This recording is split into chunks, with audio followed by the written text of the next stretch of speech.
Regresé al presente futuro con un ligero dolor de cabeza. Estaba anquilosado como si hubiera pasado una semana en aquel sillón de realidad aumentada. El brujo que aderezaba mi viaje se había quedado dormido sentado. ¿Se habrá muerto?, pensé. Me fijé en su huesudo pecho. No se movía, aunque sí sus dedos. Miré de reojo. El cónclave de técnicos e intelectuales de Neocorp continuaban observando pacientes.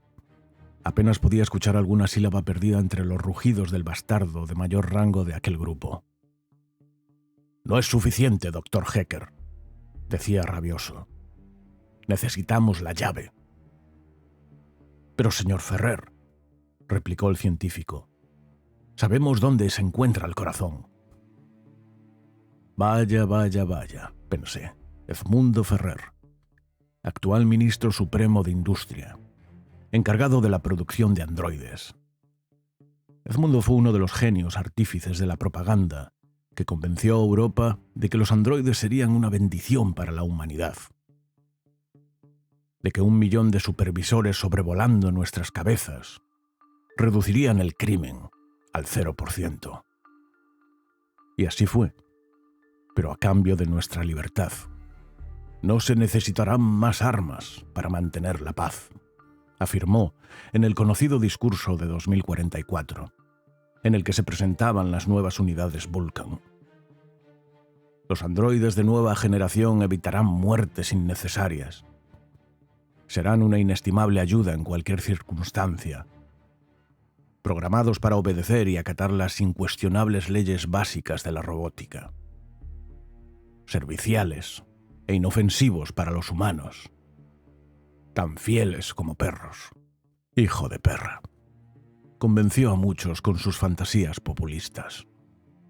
El partido llevaba 25 años sobornando al pueblo, vendiendo la promesa de un mundo feliz a cambio de nada. Pero nada es a cambio de nada. El castillo estaba a punto de derrumbarse por su propio peso cuando apareció la compañía. En algunas ocasiones el mal parece tener a la fortuna de su lado. «Eso no nos sirve de nada si no tenemos la llave», rugió golpeando la mesa. El doctor asintió servil. «La encontraremos, señor.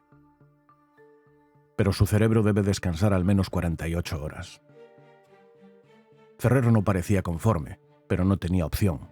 No podía arriesgarse a convertir mis sesos en salsa barbacoa. «Está bien», respondió.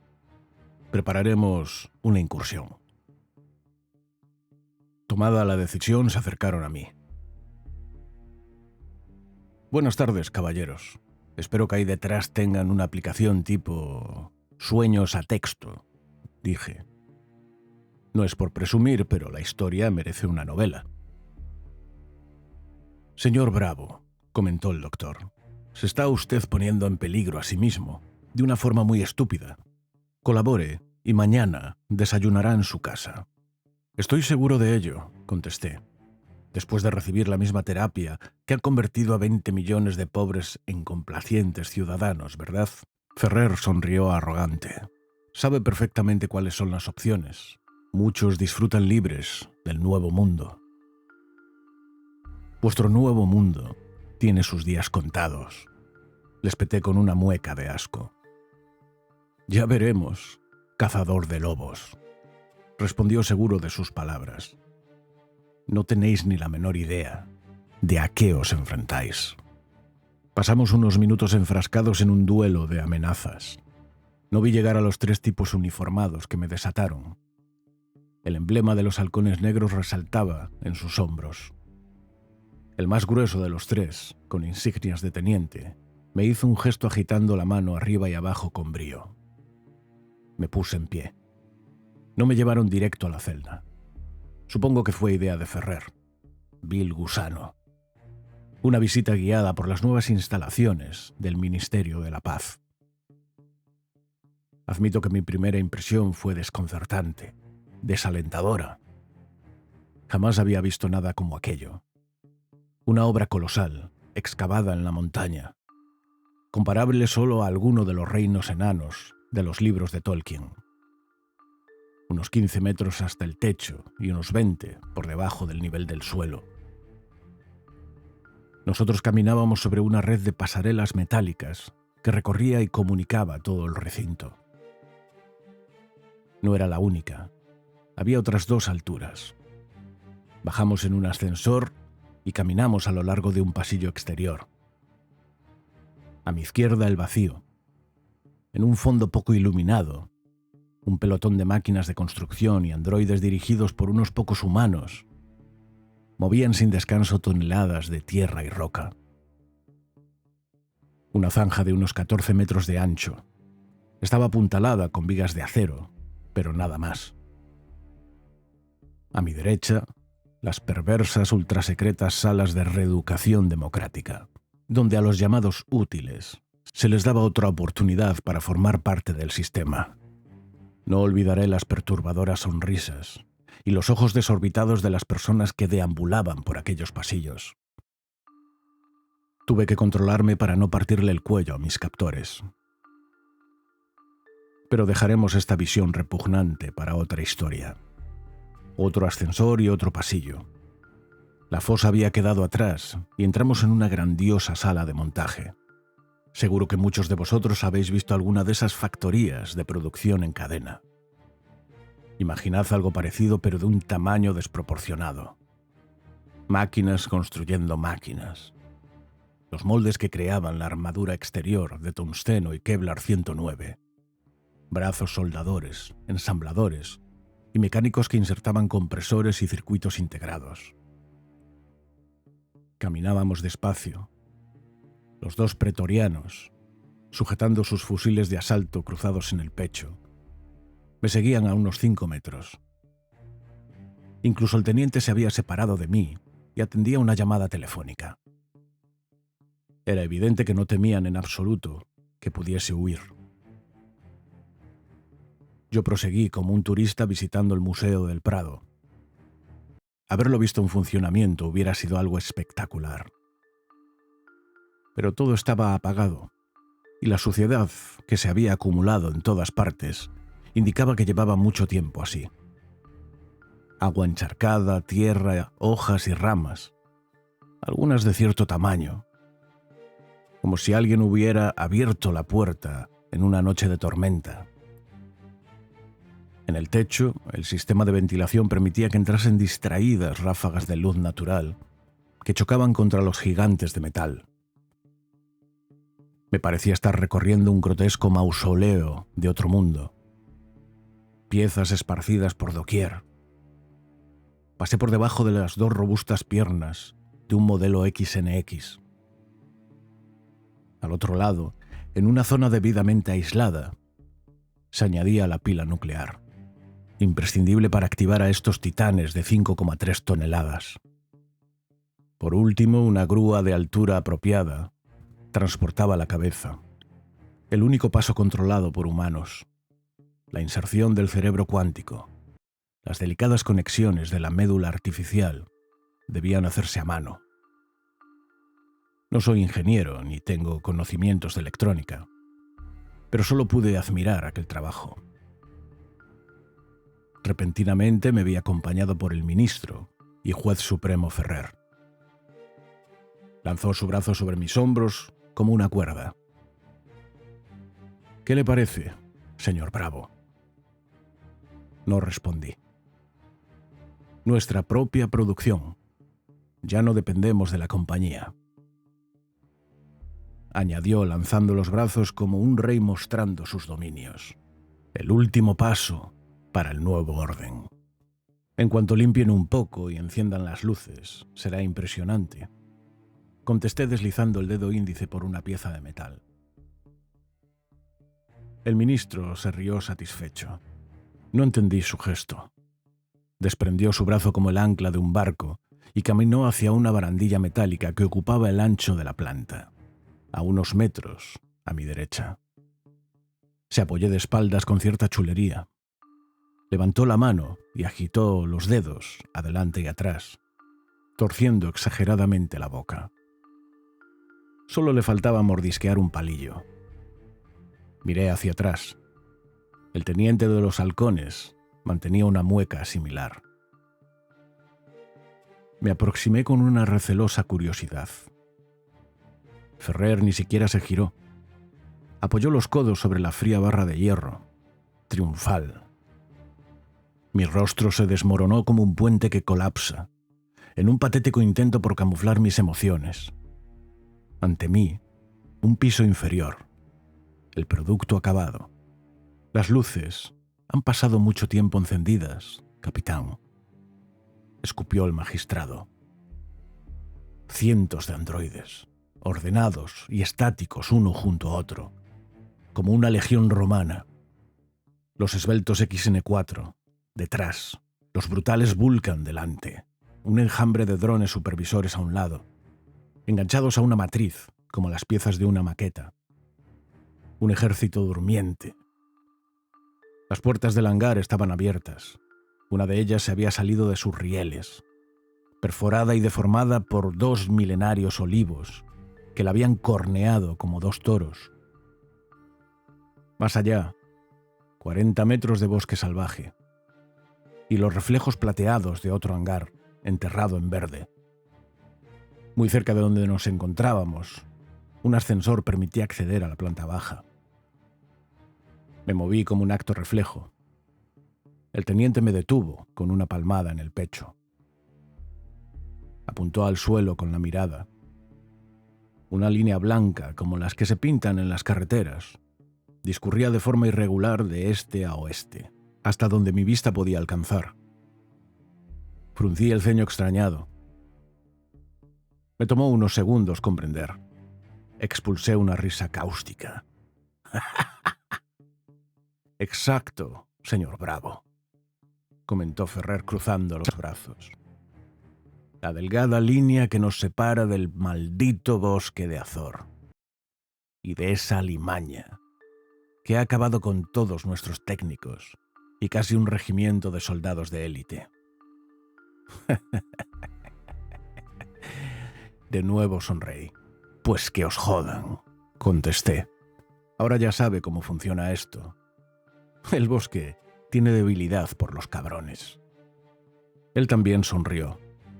No estaba dispuesta a perder. Previas al tercer viaje, las mismas preguntas. ¿Dónde está la llave? No lo sé, respondí por enésima vez. Los androides, que por lo visto eran inmunes a la maldición, habían buscado por todas partes. Cavar no era viable. Optaron por un mapeado, con georradares y LIDAR. El resultado fue espectacular. Joder, ¿cómo es que no se nos ocurrió esto a nosotros? Pensé. 2 pueblos, un desamparado grupo de casas al este, cerca de las montañas azules. En una capa más profunda se perfilaban algunas construcciones más antiguas, en muy distintos puntos del mapa. Al norte, no muy lejos del valle, descansaba zigzagueando un convoy de vehículos. Eso parecían por la disposición y el tamaño. El jodido bosque era el paraíso de un arqueólogo. El túmulo donde habíamos encerrado a la criatura estaba marcado con un círculo rojo. ¿Qué sabe acerca del pueblo del Faro, señor Bravo? Nada. Se me atragantó una simple palabra. Me faltó el aire como si alguien me estuviera apretando el cuello con una mano. Un fuerte mareo, un destello que me deslumbraba. El faro vigilando las azules aguas, imperturbable. Sobre el barranco, las gaviotas volando a su alrededor. Lo vi perfectamente. Mis anfitriones apreciaron mi reacción. El brujo ahora tenía un compañero, que bien hubiera podido ser su hermano. Ambos asintieron y mascullaron algo en una lengua desconocida. No pude ver lo que hacían, pero sí escuché sus cánticos resonando dentro de mi cabeza, como el repicar de una campana. No fue una dulce entrada en el reino de Morfeo, como en los días anteriores. No fue un time-lapse hacia atrás, como en la película basada en la novela de H.G. Wells. La angustia y el miedo dieron paso a una absoluta paz. Una sensación hogareña e infantil, y el particular olor de la costa del norte. Un último viaje hasta un recóndito rincón de mi cerebro. El Faro fue un día uno de los cientos de pueblos de pescadores de bajura que se extendían a lo largo de la costa oeste. Menos que un pueblo, una recóndita aldea que no aparecía en los mapas. La Comarcal 18 llegaba hasta los acantilados y giraba hacia el sur, hasta quién sabe dónde. Pero también desde aquel mismo punto, una estrecha carretera subía rumbo al norte, hasta el Faro del Cabo de Azor, que recibía el nombre del bosque. Los 6 primeros kilómetros discurrían entre ásperos prados y rocosas playas salvajes. El también llamado Bosque Negro aparecía repentinamente los últimos 400 metros, en un perfecto trazo ondulante, cortado a navaja, unos 50 metros a la derecha de la carretera, como una de esas murallas creadas con setos en los parques de la ciudad. En aquel tramo la carretera se hundía 1,5 metros por debajo del suelo, que ascendía tímido desde la costa hasta una altura de 90 metros por encima del nivel del mar, y la vista se perdía entre los árboles hasta el Valle del Cuervo al norte y las montañas azules al este, respetando con holgura ese espacio que el bosque parecía conceder al pueblo. Destacaba el cartel luminoso de la vieja posada de los Estévez, que de vez en cuando daba asilo temporal a itinerantes marineros y algún que otro peregrino despistado. La taberna de la primera planta recibía a los lugareños, aunque no tanto a forasteros. Poco más adelante la herrería de mi padre y nuestra humilde casa. Nací el 7 de septiembre de 1970 y ahora sé que tuve una infancia feliz y creo que más interesante y nutritiva que la de cualquier chico de ciudad. Los niños jugábamos al balón en la aislada carretera sin miedo a ser arrollados. Corríamos entre los pantalanes y subíamos a los barcos para jugar a los piratas. Solo había una norma: no acercarse al bosque de Azor. A mis 13 años, además de lo que me habían enseñado mis profesores, sabía pescar, montar a caballo, amarrar un barco de 10 formas distintas, y me defendía, con aceptable destreza, con el martillo y el yunque. Por último, la granja de Eloy, poca cosa, pero suficiente para proporcionarnos leche y huevos caseros a diario. Al otro lado, poco más de una docena de casas, apretadas una contra otra como si tratasen de entrar en calor, divididas en 2 columnas y separadas por una vía de adoquines. Llegaban hasta el muelle, perpendiculares a la carretera principal. Un muelle desproporcionado en tamaño para un lugar tan pequeño como el Faro. Siguiendo la carretera, otro reclamo era sin duda la tienda de Abraham, donde frutas, carnes y verduras de la región le quitaban el protagonismo a los cereales, las pizzas congeladas y los artificiosos productos procesados. La casa de Mateo, el farero, y la panadería del viejo Manuel Ortiz. Nada más que algunos cultivos y pobres pastos hasta llegar al Faro. Los modestos barcos llegaban a puerto acompañados por un tenue destello anaranjado brotando en el horizonte. Todo se descargaba en el almacén de Abraham, que además de tendero, era subastador por unas horas. La mayor parte del pescado y el marisco viajaban presto a la ciudad y a varios hoteles y restaurantes de la provincia. El bien calculado sobrante se subía a los mostradores para venta y consumo local. Era su hijo mayor quien manejaba el toro con la habilidad de un piloto de carreras. Todos los días, a las 7:45, el autobús recogía a los 7 niños del pueblo para llevarlos al colegio, 7 kilómetros al este, en la temprana ciudad de Villaverde. El señor Vázquez, junto a sus muchachos, cargaban el remolque de su tractor con leña y los Gómez llenaban los comederos de su ganado, después de un contundente desayuno. En la posada, Elsa ponía en marcha la cafetera y su marido encendía la plancha. El panadero hacía sonar el claxon de la furgoneta antes de entrar con un saco repleto de barras de pan, colgado a su espalda como un carcaj. La vida en el faro era dura, pero apacible, idílica para algunos. La abundante pesca mantenía las despensas rebosantes y los bolsillos llenos. En 1984, la carretera y el muelle se hacían pequeños para el continuo flujo de mercancías. La abundancia y los rumores atrajeron a nuevas familias. Carlos Torres, un buen carpintero, casado pero sin hijos. Dos parejas de hippies, amigas de todo lo relacionado con la ecología, que intentaron sin mucho éxito convencer a los paisanos para cambiar sus abrasivas técnicas de pesca. Aquellos arrogantes pretendían crear una granja de lo que ellos llamaban gallinas ecológicas, y mis abuelos llamaban solo gallinas. Aquel fue el primer incidente extraño que presencié. Ignoraron los consejos de mi padre y los Estevez. Construyeron un amplio cercado que se adentraba 8 metros en el bosque. Un huerto más grande y más lujoso que mi casa. Trasladaron al terreno sus 2 caravanas. Ver cómo cargaban la primera remesa de huevos y gallinas para un conocido mercado nos sorprendió a todos. ¿Será posible? Escuché susurrar al padre Augusto. Pronto supe a qué se refería. Su negocio funcionaba. Cada lunes una furgoneta recogía la mercancía y cada miércoles dejaban una parte de sus ganancias en las tiendas locales. Antes de volver a su campamento, compartían unas cervezas con los pocos intrépidos vecinos, dispuestos a soportar sus tediosas ecocharlas. Eran buenos chicos. Mi padre y yo nos dormíamos escuchando sus risas, sus voces y su música de fondo. Pero su buen carácter y amabilidad tornó velozmente en agrio y siniestro. En un periodo que no llegó a las 8 semanas, las nocturnas risas se convirtieron en gritos, violentas discusiones y golpes que nos hacían salir a la ventana. Hasta que una fría madrugada hubo silencio. Y otra más. El lunes la furgoneta esperó 40 minutos en la puerta.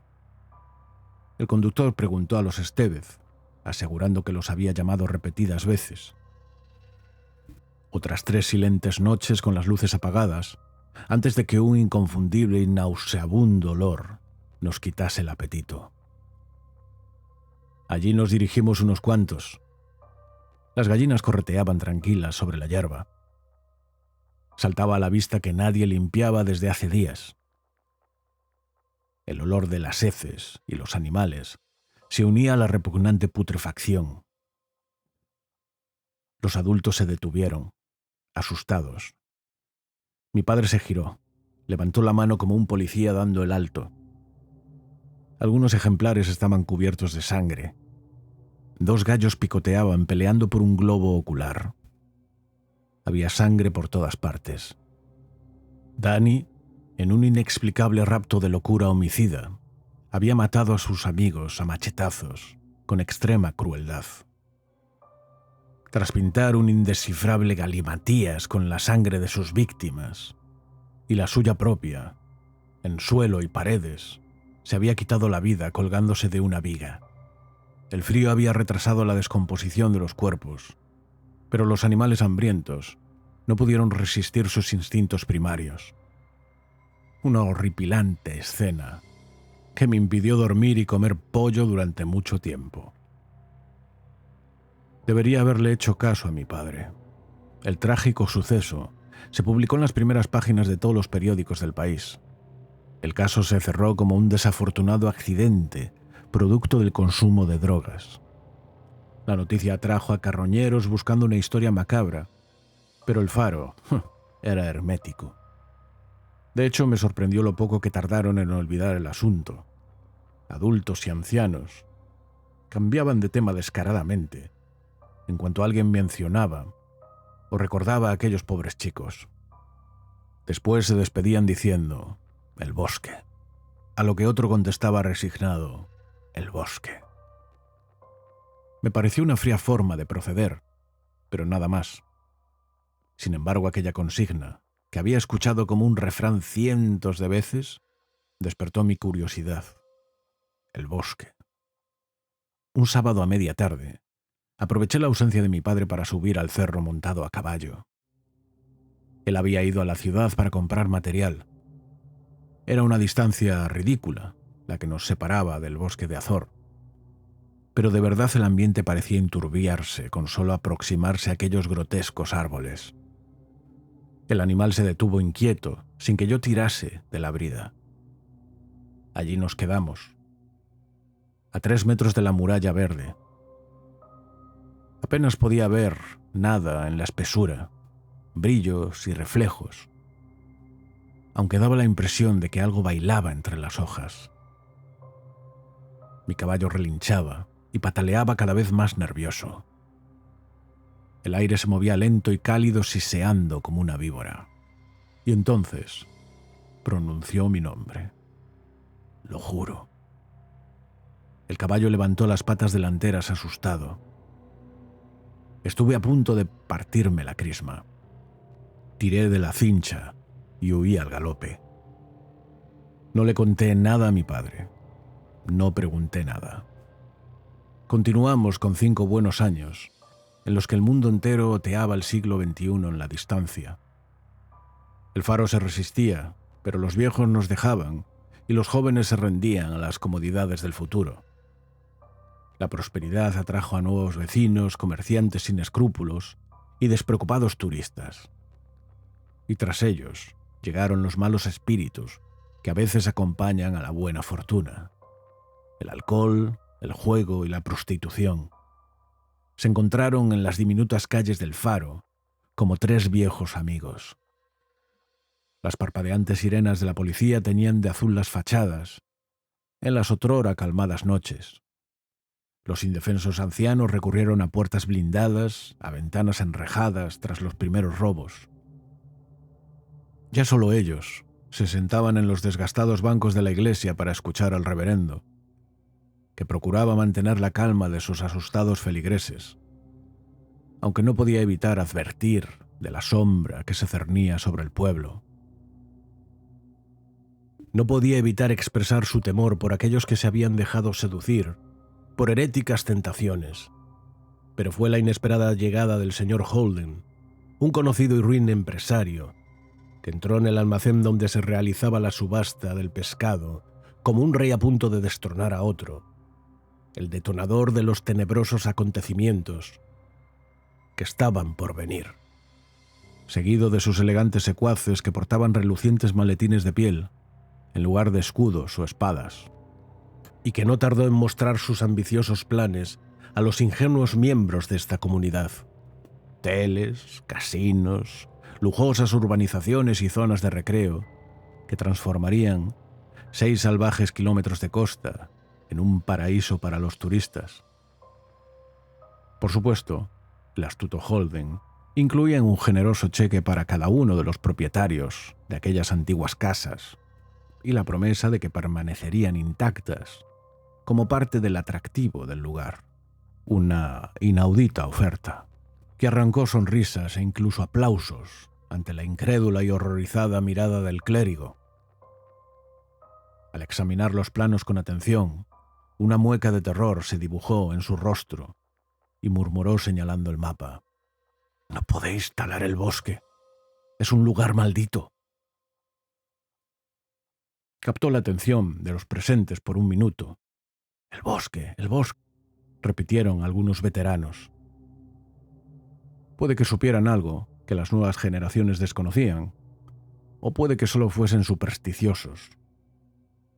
Pero su sermón ya no tenía poder sobre aquellos jóvenes insensatos. El tiempo de la religión y las supersticiones llegaba a su fin. Fue el mismo Holden quien interrumpió el momentáneo sopor con un comentario jocoso. ¿Un bosque encantado? ¡Fantástico! Eso atraerá a más turistas. Ya puedo verlo. Hizo un descriptivo gesto mientras hablaba. Visite el bosque encantado de Azor. Algunos se taparon la boca disimulando su sonrisa, por respeto al pobre párroco. El hijo de Ortiz, el panadero, se acercó y pasó uno de los brazos por encima del hombro del asustado hombre de Dios. «Padre, dijo mirando de reojo a sus compañeros con cierto gesto condescendiente. ¿No cree que ya somos demasiado viejos para historias de fantasmas? El sacerdote lo apartó con un movimiento brusco que sorprendió a todos. Después se acercó a él con tal energía que Ortiz se inclinó hacia atrás como un esgrimista. Pero el viejo era más rápido de lo que su edad haría suponer. Su brazo derecho se movió rápido, agarró al chico por el pecho y lo devolvió a su sitio.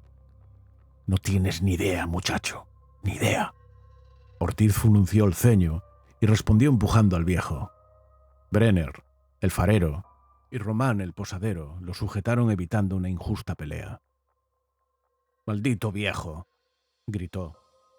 «Mi padre ya me advirtió». El cura levantó el brazo apuntando su dedo índice hacia el grupo. «Tu padre vendió su alma al diablo como todos, y tú pagarás por sus pecados. Todos pagaréis». La ira invadió el rostro del chico. Consiguió zafarse y lanzó un puñetazo que derribó al padre Augusto. La mujer del tabernero y uno de los mozos del almacén lo ayudaron a incorporarse.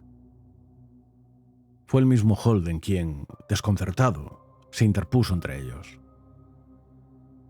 «Señores, creo que deberían resolver sus problemas personales en otro momento. Estamos celebrando un éxito que nos beneficiará a todos, incluido a usted, padre». Augusto limpió la sangre que resbalaba por su mentón con un pañuelo de algodón de un llamativo color morado. Abstraído, observando las 3 gotas que habían caído sobre el plano. Yo ya no era un niño entonces, pero como muchos otros, no entendía nada de lo que estaba ocurriendo. Pero creí en sus palabras. Recordé mi experiencia en el cerro. Recordé a aquellos hippies de la capital. Estaba alucinado. Ya había presenciado alguna pelea en el puerto, cuando algún barco de furtivos de la flota de Smithy intentaba vender su carga de extraperlo a los grandes mayoristas de la capital, alguna discusión entre borrachos en la taberna, pero jamás había visto cómo le pegaban a un cura. En aquel momento, tras años de educación católica, no se me ocurría un pecado mayor. Yo miraba a todas partes escudriñando las expresiones de los adultos, esperando su reacción. Pero todos permanecieron congelados y cabizbajos. Fue el propio Augusto quien rompió el silencio, tras unos segundos, buscando a algún aliado entre los vecinos. «No hay nada que resolver, señor Holden. Ya he dicho lo que tenía que decir. Mejor les dejo que prosigan con su celebración».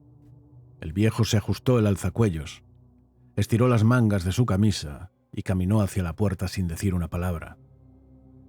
Mi padre lo detuvo, posando afectuosamente una mano sobre su hombro.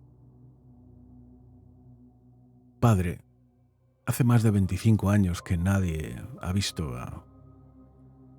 Hizo una extraña pausa, como si no quisiera pronunciar su nombre, mirando a los más jóvenes de reojo. Mi padre no era un gran mentiroso. Supe que escondía algo. «Quizás todo acabó aquella noche», añadió. Augusto torció levemente la cabeza buscando a Esteban. Volvió hacia mi padre arqueando una ceja. Sus ojos albergaban tanta rabia como terror. Pero contuvo su respuesta y solo dijo: «Quizás». Cerró la puerta tras él, sin apenas hacer ruido. Solo 7 personas de las 54 allí reunidas tenían edad suficiente para disolver nuestros confundidos rostros. Pero guardar un mortuorio silencio era una de las especialidades de los amigos del Faro. Holden, como un perfecto político, recuperó a su público con promesas de un futuro grandioso. La espontánea reunión terminó con la firma de los documentos y una fecha marcada en el calendario. Sin embargo, no todo le salió bien al empresario. 2 vecinos, mi padre y el farero, se negaron. 3 meses que pasaron rápido.